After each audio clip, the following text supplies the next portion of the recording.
எல்லோருக்கும் இனிய இனிய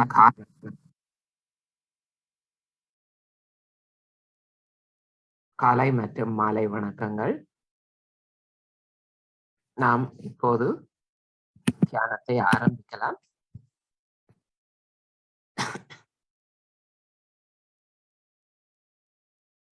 இரண்டு கைகளையும் பூமி மாதா மீது வைப்போம். வைத்து நாம் அமைதிக்காக பிரார்த்திப்போம்.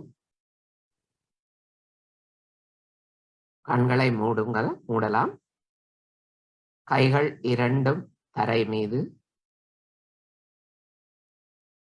மெதுவாக கவனம் நமது உச்சந்தலைக்கு வரட்டும்.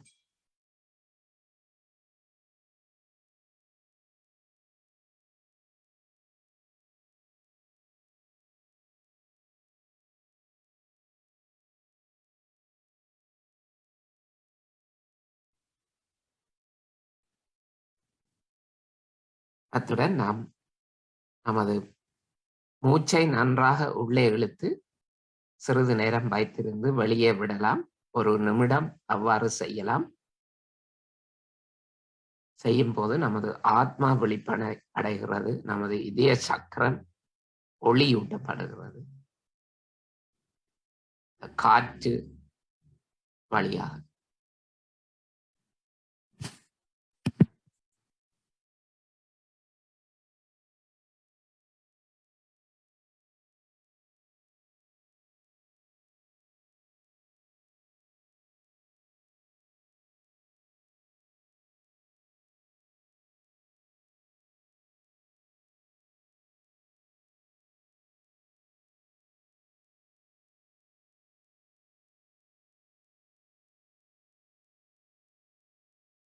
போது காணொலி பார்த்து வீடியோ பார்த்து குண்டலினி எழுப்பி கவசமிட்டுக் கொள்ளலாம்.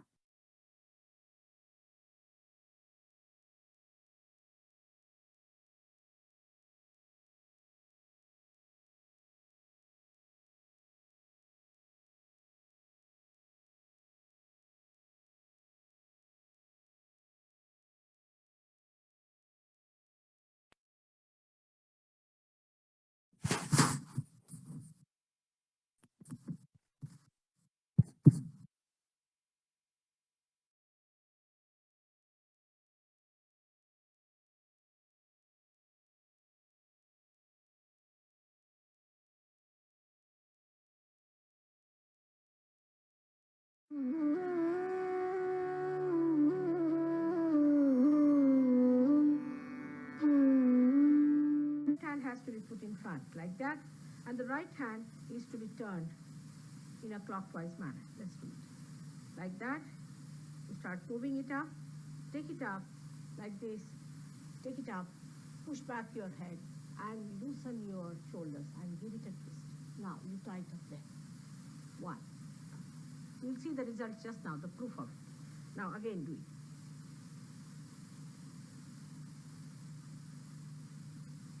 Take it up, push back, give another time. Now the third one has to be 3 times you have to tighten. Again do it. It's very simple. Everybody can do it. 1, 2, and 3. Like this. And give a kind of a protection to your aura. Now 1, this one protection to the 7 centers, so 7. Then 2, then again the 3, then the 4, then the 5, all the centers, then to the 6,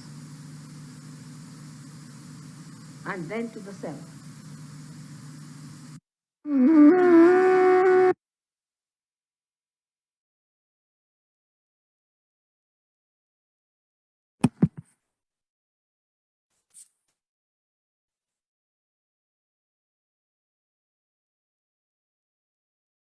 Sri Mataji. அன்னையே, நம் தியானம் நல்லபடியாக இன்று நடக்க உங்கள் அனுமதியையும் ஆசியையும் மிகவும் பணிவுடன் வேண்டிக் கொள்கின்றோம்.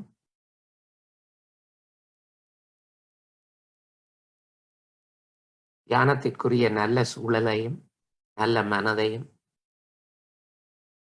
உய கவனத்தையும் தாருங்கள் தாயே.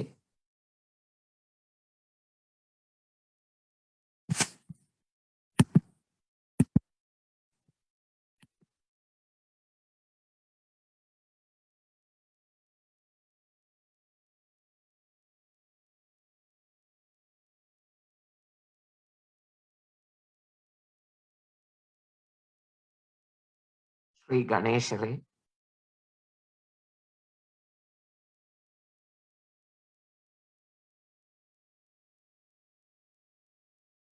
தாங்களே விக்கினங்கள் எல்லாவற்றையும் நாசம் செய்பவர். நமது தியானத்திற்கு என்றும் என்றும் எதுவித தடை இருந்தாலும், அகமும் புறமும் உள்ளேயும் வெளியேயும் எந்தவித தடை இருந்தாலும் அவற்றை எல்லாம் நீக்கி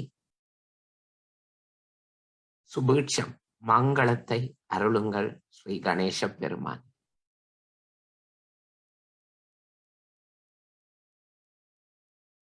நமது எல்லா சக்கரங்களையும் தூய்மைப்படுத்தி ஒளியூட்டச் செய்யுங்கள் ஸ்ரீ கணேசரே.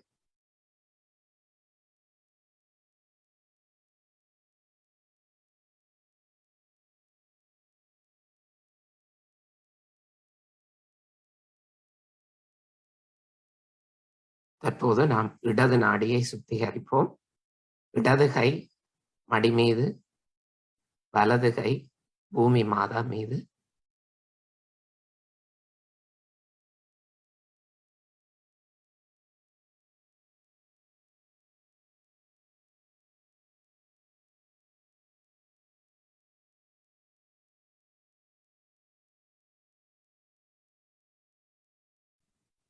ஸ்ரீ மாதாஜி, நமது இடது நாடியை பூரணமாக சுத்திகரித்து அதில் இருக்கும் எல்லா எதிர்மறை சக்திகளையும் பூமி மாதா வழியாக நீக்கி விடுங்கள்.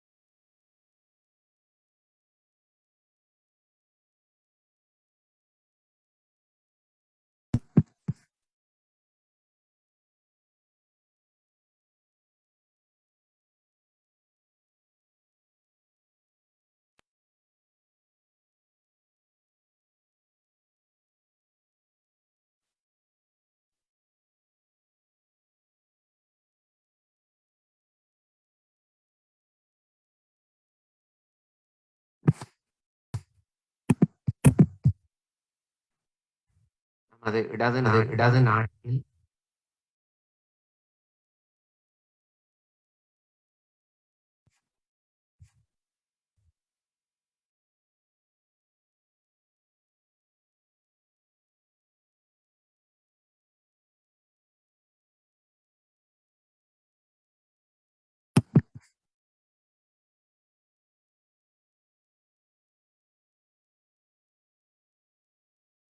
நமது இடது நாடியில் ஸ்ரீ மகா காளி சக்தியை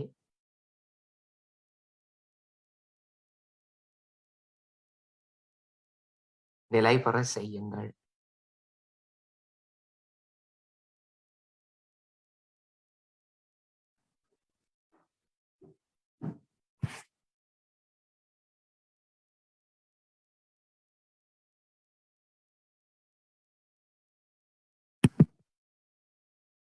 தற்போது நாம் வலது நாடியை சமநிலைப்படுத்தலாம்.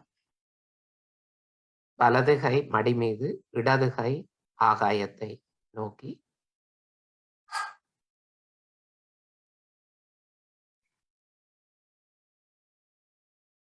ஸ்ரீ மாதாஜி,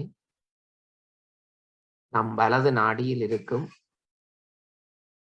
எல்லா விதமான எதிர்மறை சக்திகள், அதீதமான வெப்பம், இவை அனைத்தையும் இந்த ஆகாய மார்க்கமாக எடுத்து விடுங்கள், வெளியேற்றி விடுங்கள்.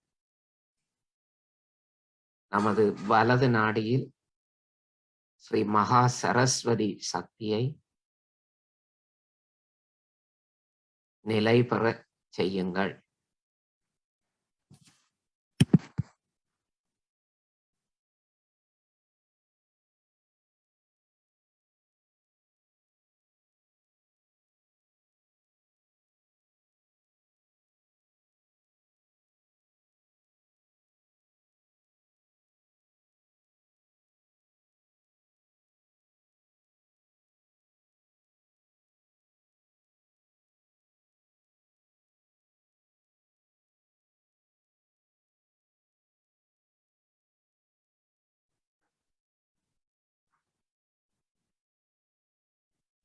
தற்போது வலது கை மடி மீது, 2 கைகளும் மடி மீது இருக்கட்டும். நமது நடுநாடி, மைய நாடியை சுத்திகரிப்போம். ஸ்ரீ மாதாஜி,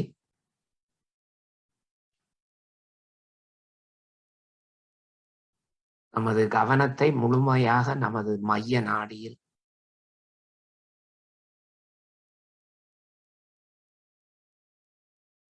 எடுத்து வர அருள் புரியுங்கள். நாம் நிகழ்காலத்தில், கடந்த காலத்தை மறந்து, எதிர்காலத்தையும் மறந்து, நிகழ்காலத்தில் நாம் கவனம் இருக்க அருள் புரியுங்கள். நமது மைய நாடியில் ஸ்ரீ மகாலட்சுமி சக்தியை நிலை பெறச் செய்யுங்கள்.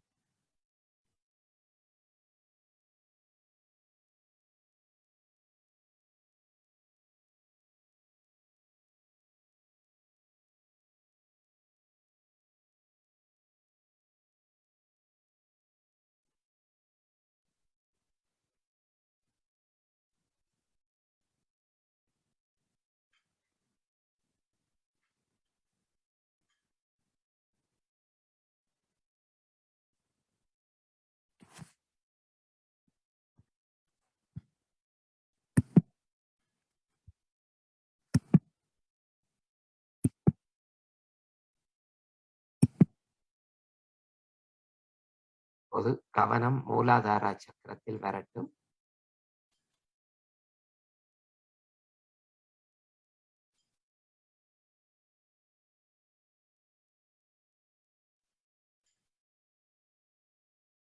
நமக்கு குழந்தைத்தனத்தையும், கள்ளம் கபடம் சூதுவாது அற்ற குணத்தையும் தாருங்கள் தாயே. ஸ்ரீ கணேசரின் தத்துவத்தை நம் மூலாதாரத்திலும், நமது எல்லா சக்கரங்களிலும் அமைத்து தாருங்கள் தாயே. தத்துவத்தை ஒளிபெற செய்யுங்கள் நம்முள்ளே.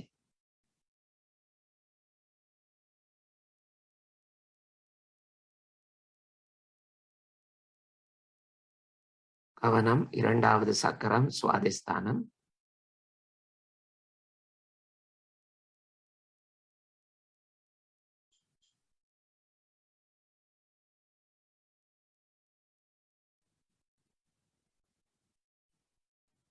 நமக்கு தூய ஞானம், தூய கவனம் மற்றும் கலைத்திறன், படைப்பாற்றல்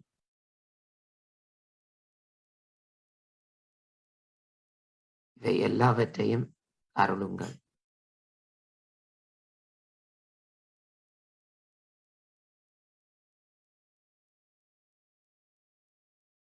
நாபி சக்கரம்.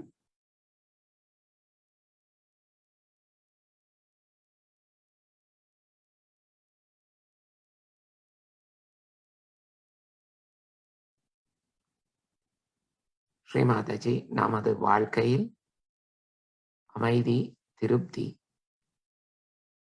ஆனந்தத்தை தாருங்கள்.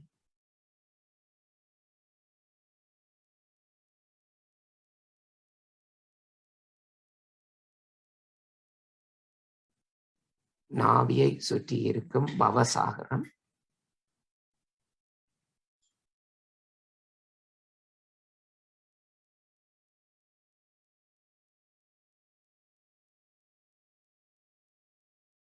ஸ்ரீ மாதாஜி, நமக்கு நாமே குருவாகும் சக்தியை தாருங்கள்.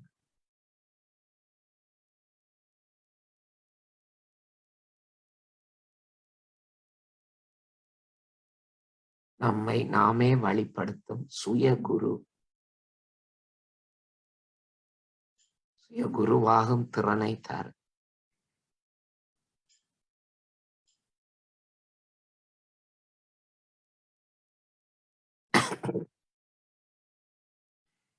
இருதய சக்கரம்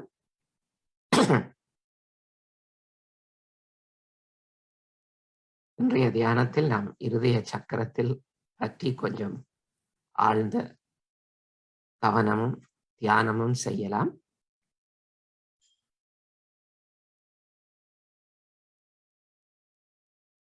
நமது இடது பக்க இதய சக்கரத்திலேயே நம்முடைய ஆத்மா வீற்றிருக்கிறது.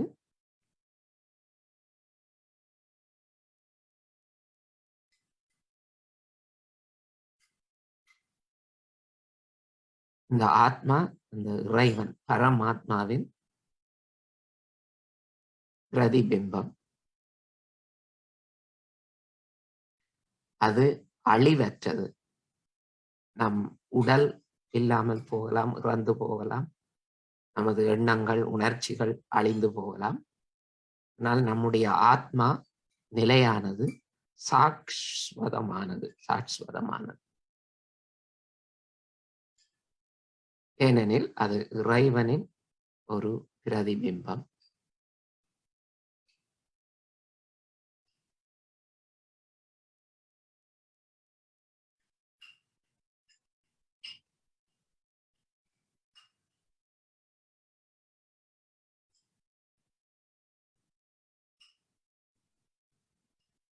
அதை நாம் தூய அன்பு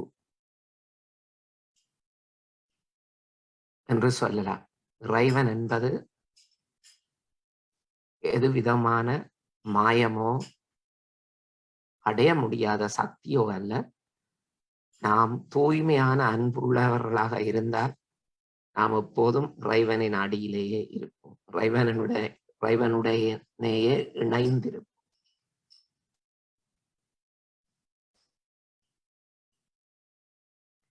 நமது குண்டலினி சக்தியானது சக்தியின் பிரதிபிம்பம்.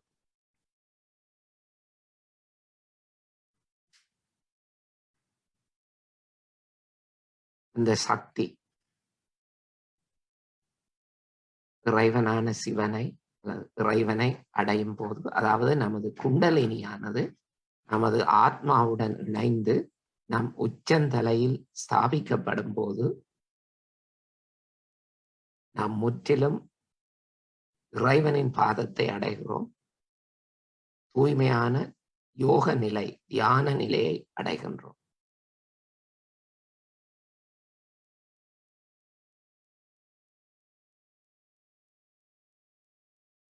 ஆனால் இதன் அன்றாட வாழ்க்கையில் நாம் இதன் கருத்து என்ன? நாம் எப்போதும் தூய்மையான அன்புள்ளவர்களாக இருக்க வேண்டும். நம்முள் இருக்கும் ஆத்மாவிற்கு எதிரான சக்திகள் நம்மை கை கொள்ள பார்க்கும் போது, நம்மை ஆட பார்க்கும் போது, உதாரணமாக கோபம் வரும்போது, வெறுப்பு வரும்போது, அல்லது துக்கம் வரும்போது,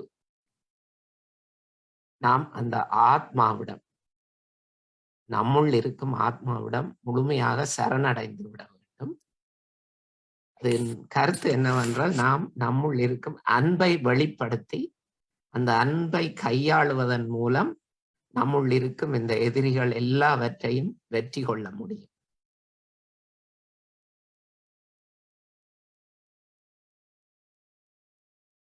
நம்முள் நம் ஆத்மாவிற்கு எதிராக 6 எதிரிகள் இருக்கின்றன. காமம், குரோதம் என்றால் கோபம், லோபம் என்றால் பேராசை, மோகம் என்றால் பற்று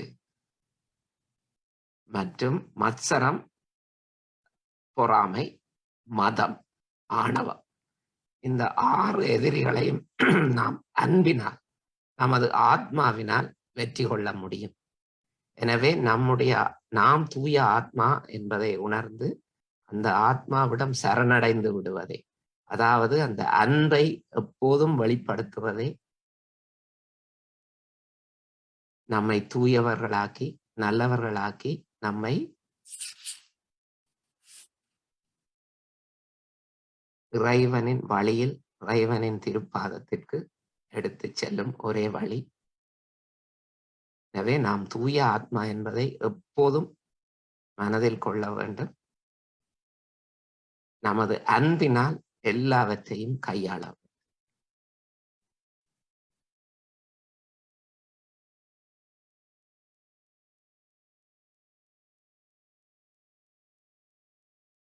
நாம் தியானத்தில் அன்னையின் அருளுரைக்கு பின்பு இந்த இதய சக்கரம் பற்றி ஸ்ரீ ஆதி சங்கராச்சாரியார் அவர்கள் அருளிய ஒரு ஸ்லோகம், பாடல், ஆத்மாஷ்டகம் பார்க்கலாம். தற்போது தியானத்தை தொடர்வோம். கவனம் விஷுதி சக்கரம் தொண்டைக்கு வரும்.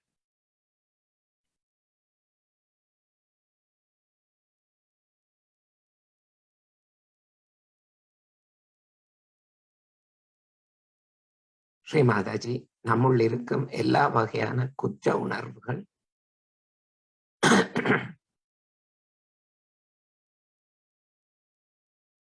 மற்றும் உறுத்தலான பேச்சு, கேலி பேச்சு, இவை அனைத்தையும் நீக்கி நமக்கு கூட்டு விழிப்புணர்வு, நாம் இந்த பிரபஞ்சத்தின் ஒரு பகுதி, நம்மை சுற்றி இருப்பவர்களின் ஒரு பகுதி, கூட்டு விழிப்புணர்வை நமக்கு தாருங்க.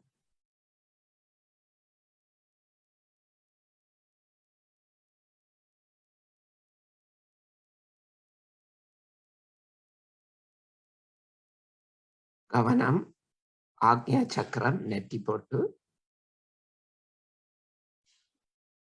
ஸ்ரீ மாதாஜி, நம்முள் இருக்கும் மமகாரம், அகங்காரம், ஆணவம், இவை அனைத்தையும் முற்றாக நீக்கி நமக்கு மன்னிக்கும் சுபாவத்தை தாருங்கள் தாயே.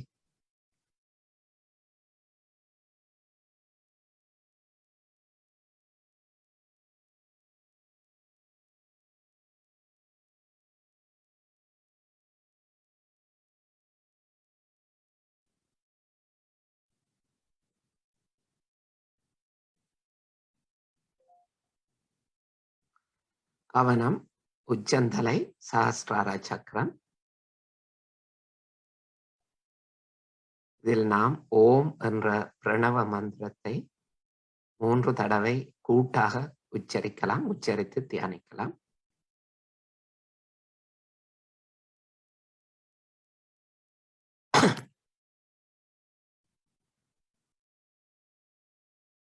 ஓம்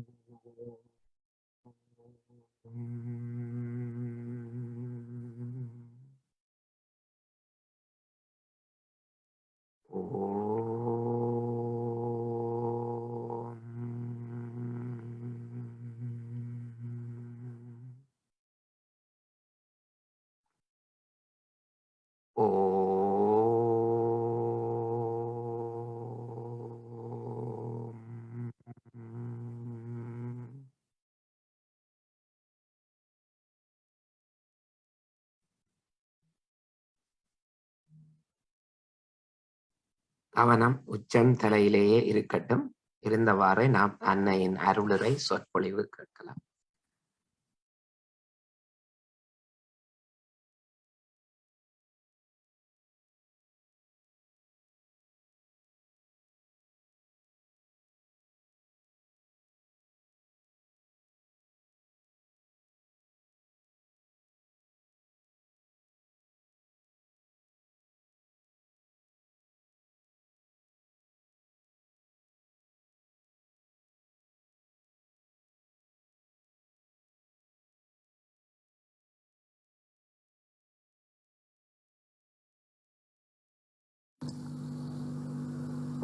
I'm talking to them about Shiva's worship, what should happen to you.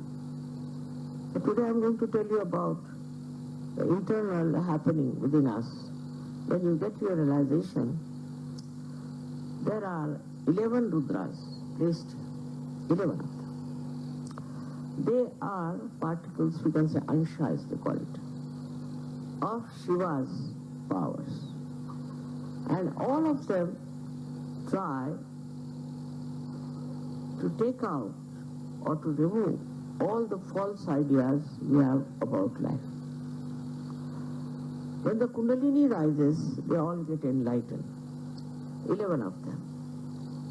And say, for example, Buddha had a part of that, Mahavira had a part of that.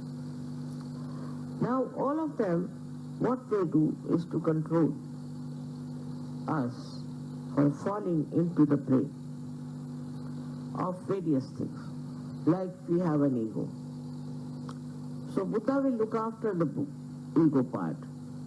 He will see that you get shocked by your ego. You will be quite amazed how you could be so egotistical and so insulting and so humiliating. But when this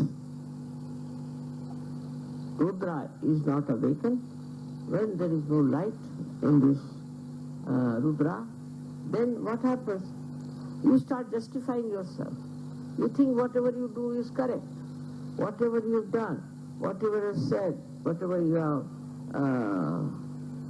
achieved, you think is your right. You've done nothing wrong. For that, this Buddha's Rudra has to be awakened. On the contrary, if you go on pampering your ego, if you go on becoming egoistical, you become absolutely a right-sided personality. Once you are a right-sided personality, you know what all the symptoms there are of such a person. Now for that, if you just watch and introspect and see for yourself what ego has done to you, what wrong ideas you had about yourself. So that's why Muhammad Sahib said, beat yourself with shoes. You didn't know what else to tell. Because this ego business can really burst your head completely, and you may land up into so many difficulties. Ultimately, I've seen people developing this disease where the conscious mind becomes absolutely useless, cannot move. Consciously, people cannot move. Unconsciously, they will, but not consciously. And this disease is so horrible, a person becomes like a reptile.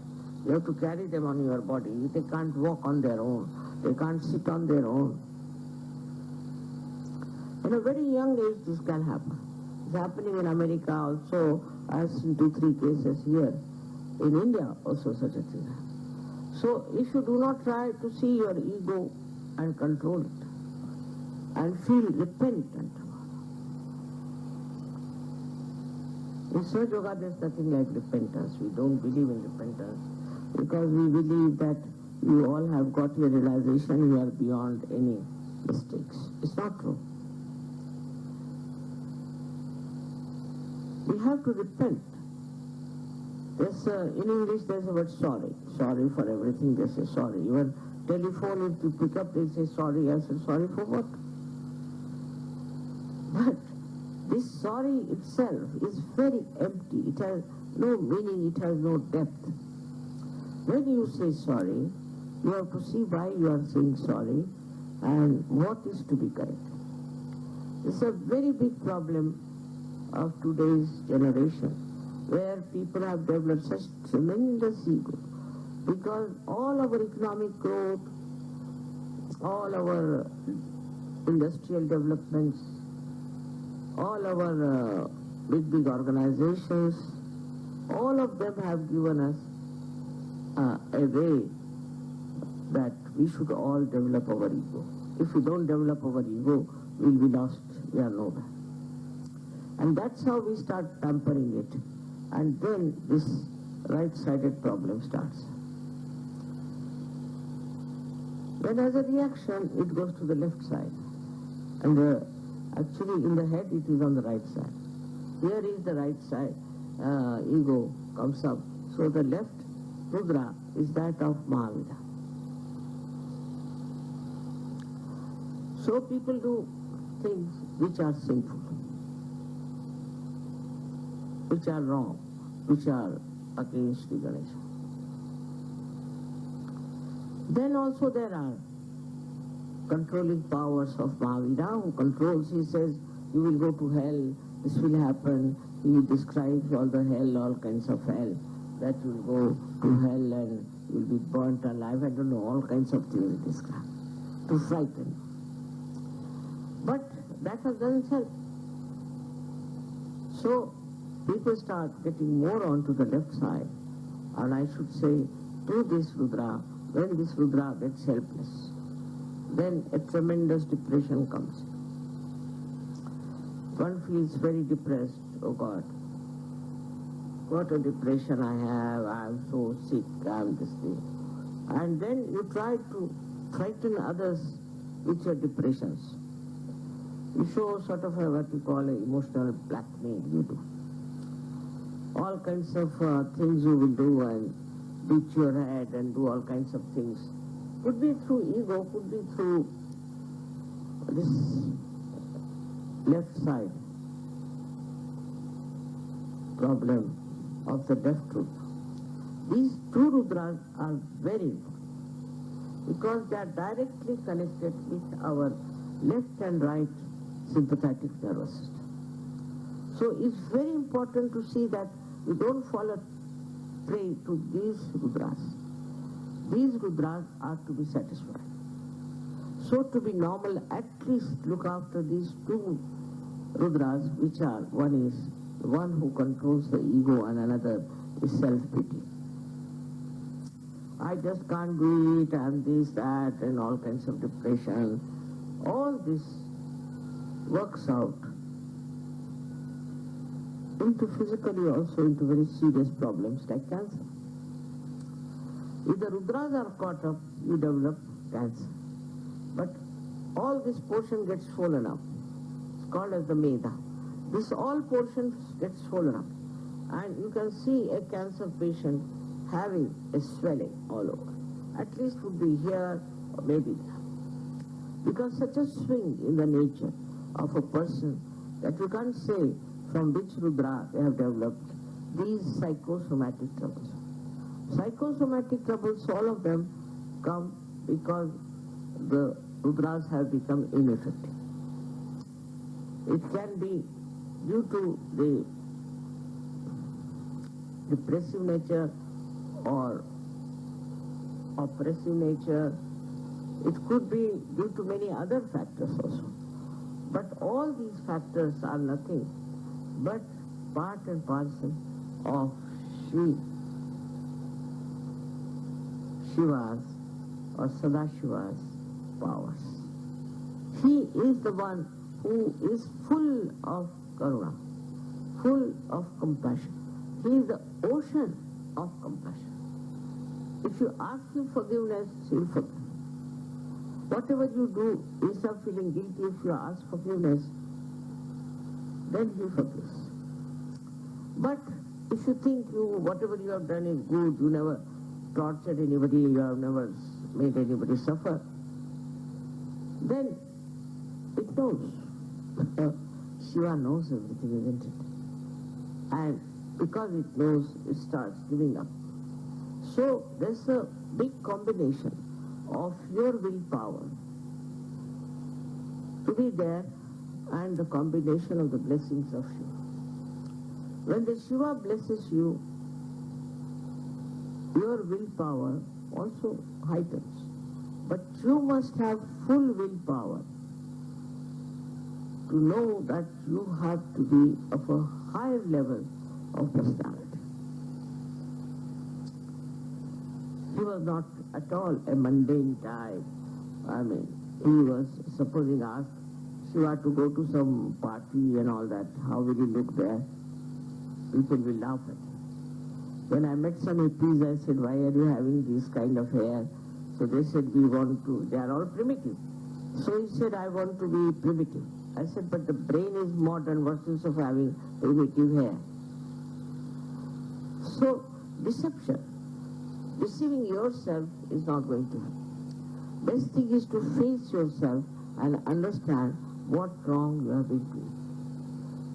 If it works out, I tell you, so many yogis are sitting here. If you correct yourself and become that, I'm sure all the problems, political, economic, and all stupid problems we have will be finished. But today it's such a mixture due to Kali Yuga that even the worst people are carrying on. Now we have a responsibility to save this world. We have a responsibility to create a great, honorable life, which is not superficial, which is not just to show off, but inside. It should develop so that this light of your spirit spreads and enlightens this world. It's very important to understand. All these troubles and diseases, psychosomatic diseases, and all other problems which are in a collective way we can call of the Kali Yuga, like political, economic, all these problems, only are created by humans. They are not created by the divine force, but divine force tries to neutralize them if there are many Sahaja-yogis who are practicing Sahaja Yoga in the real sense. If that could be done, if that could be achieved, then I think we can do a lot for the betterment of humanity, and that's why we have got realization. It's not only for yourself, it's not only for your family, it's not only for your city or country, but for the whole world. Sahaja Yoga is going to work. Now, if you have to do competition, you must only do competition in your ascent and in nothing else. But people are so superficial that they think by showing off or by becoming something, a big Johnny, they will achieve something of a very great level. Is not so. It has to be a very humble attitude towards yourself also, so that you understand that whatever you are doing is for the betterment of global problems. Absolutely we can solve, because you are the channels of the divine. If I could do it alone, I would have done it, but I can't. So that's why I had to gather you all and to tell you that you become all the channels. But in the meanwhile, you enjoy. You enjoy life. Every second becomes a joy, which is also the gift of Shiva. Shiva is the one who creates this great admiration and great appreciation of every moment, everything that is done. And that is the state we have to achieve by not condemning yourself or not by pampering your ego, but by seeing what you are. That's the main thing one has to see. What problem you have and what is troubling you is yourself. If you could just come to that point of understanding, I'm very, very sure that you will be such an asset to help to make this world look at itself and change. Because superficially, you cannot change such deep-rooted problems, and you are being so blessed by Kundalini that you can really become a great torch, I should say. Torch on the path of truth, love, and joy. May God bless.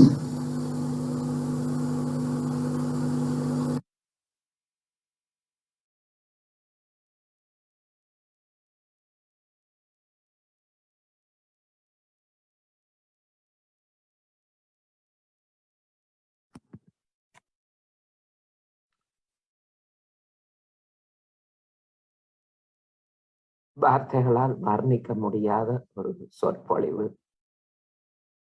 மிகவும் ஆழ்ந்த கருத்துக்கள் எளிமையான வகையில் அன்னை அருளியிருந்தார். நீங்கள் எல்லோரும் கேட்டு மகிழ்ந்தது மட்டுமல்ல, அதை உள்வாங்கி இருப்பீர்கள் என்று நம்புகிறோம். அன்னை சொன்னதற்கு மேல் நாம் எதுவும் சொல்ல வேண்டிய அவசியம் இல்லை. கவனத்தை முழுவதுமாக உச்சந்தலையில் வைத்து ஒரு நிமிடம் அமைதியாக தியானிப்போம்.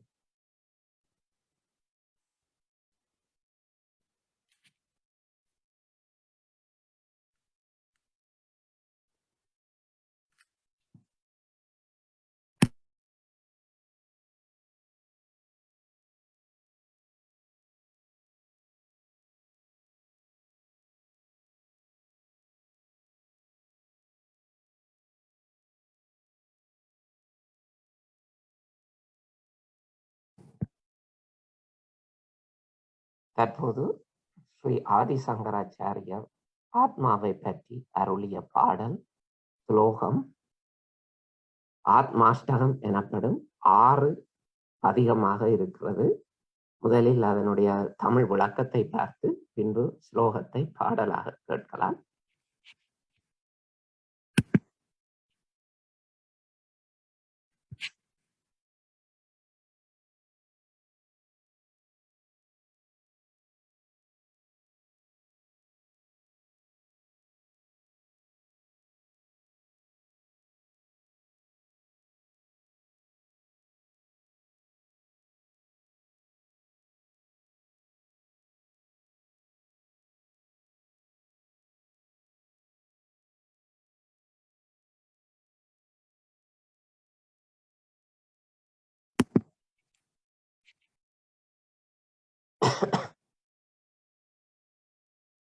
எல்லோருக்கும் திரை தெரிகிறதா?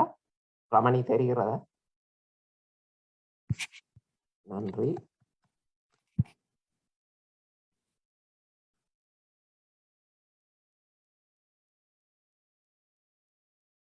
அன்னையின் ஒரு சிறிய கருத்து. நான் இதை முழுவதுமாக படிக்கவில்லை, நீங்கள் வீடியோவில் பார்க்கலாம். இறை சக்தியின் பிரதிபலிப்பே ஆன்மா. ஆன்மா இருதயத்தில் வாழ்கிறது. நாம் மீண்டும் மீண்டும் சொல்லி வருகின்றோம். அதை ஸ்ரீ மாதாஜி மிகவும் விளக்கமாகவும் அழகாகவும் சொல்லி இருக்கிறார்.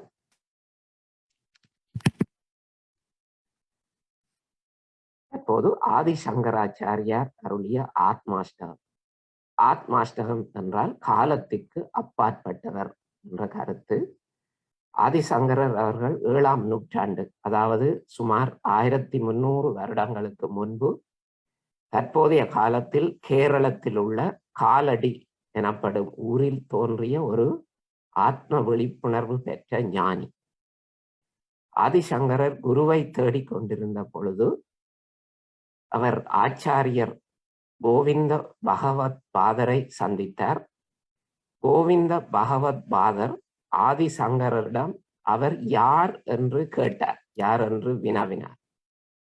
அந்த கேள்விக்கு விடையாக ஆதிசங்கரர் இந்த 6 பாடல்கள், 6 பதிகங்களை அருளினார். அதுவே ஆத்மாஷ்டகம். அன்னை சொல்கிறார் அதை பற்றி, குண்டலினி விழிப்பு என்பது ஆதிசங்கராச்சாரியாரால் மிக தெளிவாக விவரிக்கப்பட்டுள்ளது. நயோகா நசாங்கியா என்று அவர் தனது ஒரு வரியில் கூறியுள்ளார். இத்தனை தந்திரங்களாலும் குண்டலினியை பற்றி படிப்பதாலும் குண்டலினி எழுவதில்லை. அன்னையின் அருளால் மட்டுமே, ஆதிசக்தியின் அருளால் மட்டுமே அது உயரும்.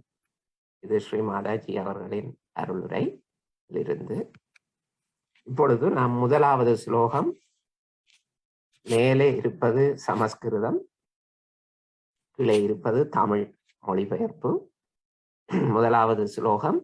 நான் மனம் அல்ல, புத்தியும் அல்ல, அகங்காரமும் அல்ல, சித்தம் கவனமும் அல்ல, நான் செவி அல்ல, நாக்கு அல்ல, நாசி அல்ல, கண் அல்ல, வானும் அல்ல, பூமியும் அல்ல, ஒளியும் அல்ல, காற்றும் அல்ல, சிதானந்த ரூபம் சிவோகம் சிவோகம், நானே ஆத்மா. நான் பிராணனும் அல்ல, பஞ்ச வாயுவும் அல்ல, 7 தாதுக்களும் அல்ல, பஞ்ச கோஷமும் அல்ல, பேச்சும் அல்ல, கை கால்களும் அல்ல, செயல் புலன்களும் அல்ல, சிதானந்த ரூபம் சிவோகம் சிவோகம், நானே ஆத்மா, நானே ஆத்மா. எனக்கு வெறுப்பு இல்லை, விருப்பமும் இல்லை, கர்வமும் இல்லை, பொறாமையும் இல்லை, அறம் பொருள் இன்பம் வீடு எதுவும் இல்லை, சிதானந்த ரூபம் சிவோகம் சிவோகம், நானே ஆத்மா ஆத்மா.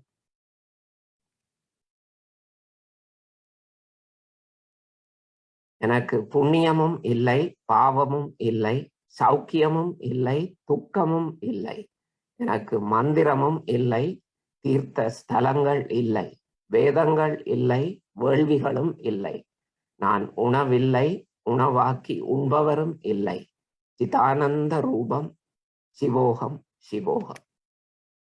எனக்கு மரணம் இல்லை, மரண பயமும் இல்லை, சாதி இல்லை, பேதம் இல்லை, பிதா இல்லை, மாதா இல்லை, பிறப்பும் இல்லை, குற்றம் சுற்றம் குரு சீடன் யாரும் இல்லை, சிதானந்த ரூபம் சிவோகம் சிவோகம். நான் குண பேதம் இல்லாதவன், எந்த வடிவமும் இல்லாதவன், எங்கெங்கும் எப்போதும் எல்லா புலன்களிலும் நீக்கமற நிறைந்திருப்பவன், எனக்கு பந்தமும் இல்லை, முக்தியும் இல்லை, சிதானந்த ரூபம் சிவோகம் சிவோகம்.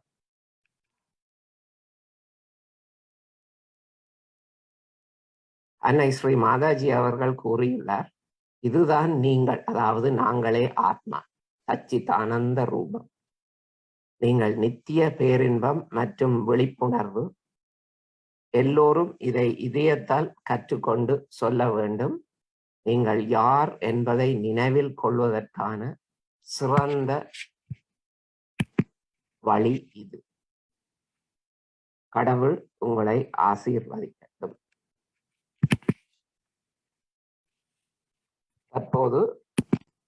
தற்போது நாம் இந்த ஸ்லோகத்தை பாடலாக கேட்கலாம். வீடியோவை பார்த்து, கண்களை மெதுவாக திறந்து வீடியோவை பார்த்து கேட்கலாம். தியான நிலையிலேயே தொடர்ந்து இருந்து கேட்கலாம்.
Shiva.